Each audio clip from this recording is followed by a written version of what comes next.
Abby Elphinstone is a successful author of children's books.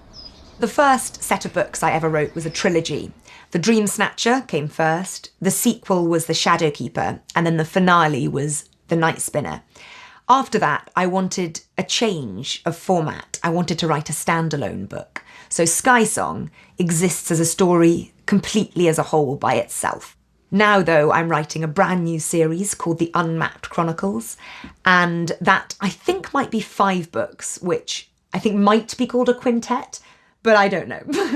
But we'll see. I've written 2, and I hope to write 3 more. I write adventure books with a little bit of magic. So I straddle 2 genres, adventure and fantasy.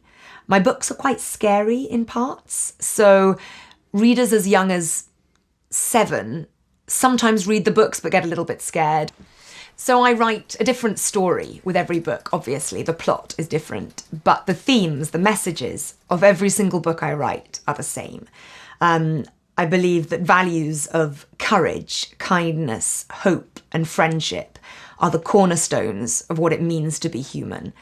And we live in a world that is often politically, socially, morally, very turbulent, very difficult to understand. And so I think now more than ever, it is important to return to this idea of being tolerant, being kind.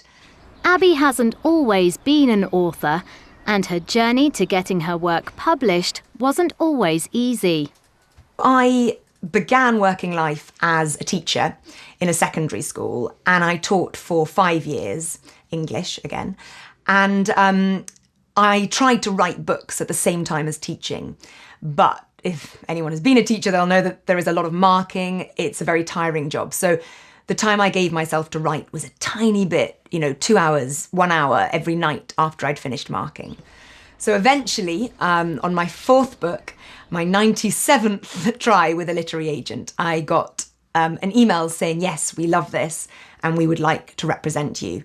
So it took a long time, but I think inside every person, or maybe it's just some people who face ongoing rejection, there grows a quiet grit, a determination to succeed no matter what. So I just kept holding on to the positive comments and tried to rework them into a book that was going to be perhaps marketable, successful, enjoyable for readers.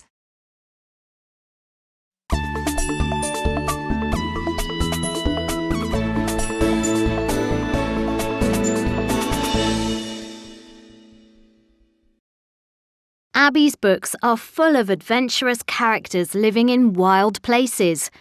So where does she get the inspiration for her stories? I start every story I write by trying to come up with an idea that nobody else has stumbled across yet. And sometimes I find these ideas walking down the street or strolling in the park. Never really at my desk, because that's too pressurized to think of an idea, but it happens more organically if I'm walking and daydreaming.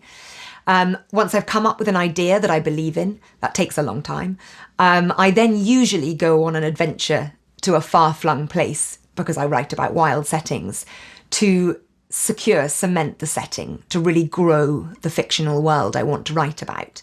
So I've been out to the Arctic to research this book called Sky Song, which is set in a snowy kingdom called Erkenwald. And I went dog sledding, I watched the Northern Lights, the closest thing I've ever seen to watching magic unfurl in our world. And I saw hundreds of orcas, killer whales, feeding on tiny fish called herring under the sea.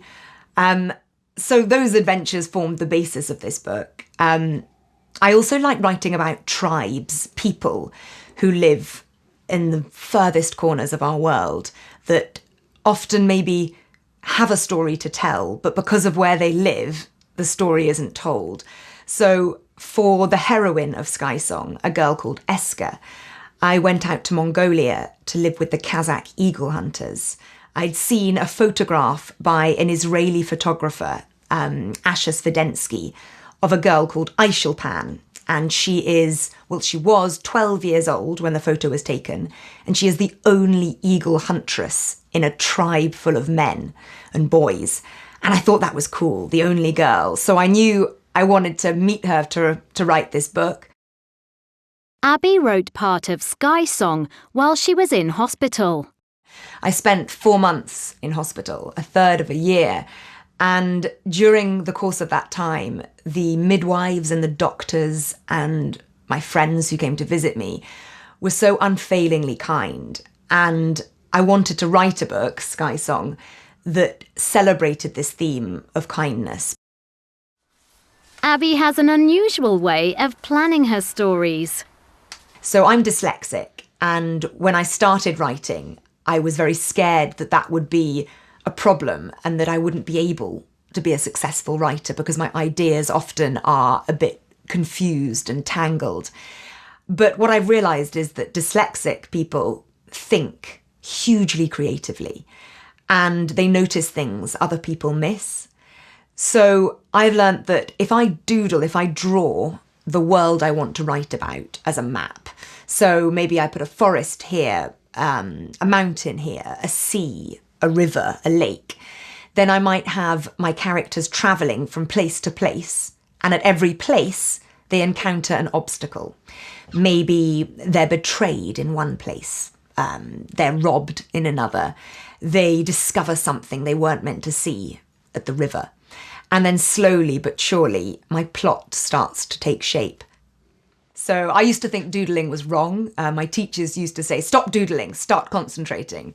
But I think drawing your way into a story, especially if you're dyslexic, can be a very, very useful tool. Today, Abby spends a lot of time visiting schools and talking to the thousands of children who love her books and are inspired by her stories. I want to talk to young children about this idea of being creative. I'm not an obvious sort of person for being an author. I have dyslexia, and yet I'm an author. I had 96 rejections before I became an author. So I want to tell children that the creative people are often the people who are brave enough to fail.